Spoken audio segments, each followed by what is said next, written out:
किचनमध्ये दिसणारी आई म्हणजे खरं प्रेम. ज्यावेळी किचनमध्ये आई दिसत नाही त्यावेळेस समजून जा की प्रेम आता राहिलंच नाही. ज्यावेळेस तुमची आई तुमच्यापासून दूर जाईल त्यावेळेस समजून जा की जगातली कोणतीच वस्तू तुम्हाला प्रेम देऊ शकणार नाही. कारण आई इतकी माया आणि प्रेम कोणीच देऊ शकत नाही.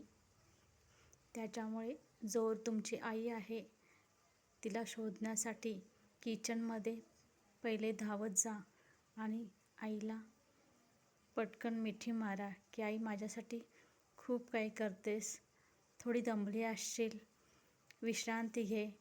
हे शब्द तुम्ही तुमच्या आईसाठी जरूर वापरा.